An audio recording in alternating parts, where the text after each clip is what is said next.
இந்த வீடு இப்ப பார்க்கறதுக்கு அமைதியாவும் அமானுஷ்யமாவும் தெரியும். ஆனா இதே வீடு ஒரு காலத்துல மகிழ்ச்சியான சூழல்ல சிரிப்பு சத்தம் நிறைந்த வீடா இருந்தது. ஆனா இப்ப இந்த வீட்டை கடந்து போறதுக்கு கூட பயப்படுற மக்கள் தான் அதிகம். அப்படி என்ன நடந்தது வாங்க பார்க்கலாம்.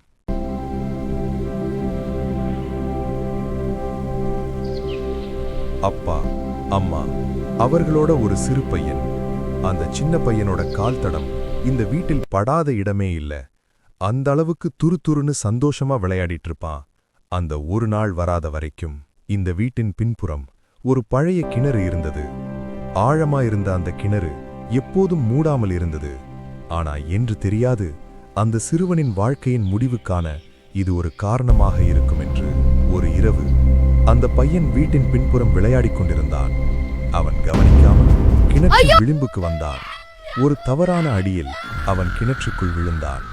அந்த இரவு யாருக்கும் தெரியல. அடுத்த நாள் காலை ஊர் மக்கள் கூடி கிணற்றுக்குள் பார்த்தாங்க.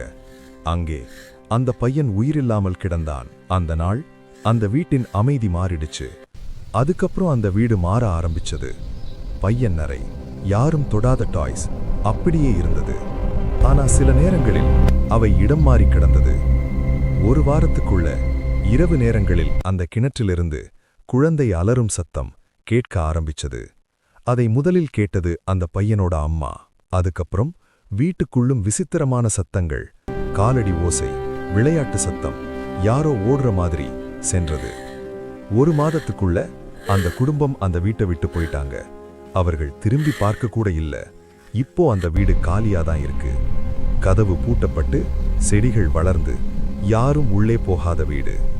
ஆனா சிலர் இன்னைக்கும் சொல்றாங்க, இரவு நேரத்தில் அந்த கிணற்றுக்குள் பார்த்தா நீர் அசைவில் ஒரு சிறு நிழல் தெரியும். அது காற்றா அல்லது அந்த பையனா? நீங்க அந்த வீட்டுக்குள்ள ஒரு இரவு தங்குவீங்களா? இன்னும் இப்படிப்பட்ட மர்ம கதைகள் வேண்டும்னா சப்ஸ்கிரைப் பண்ணுங்க.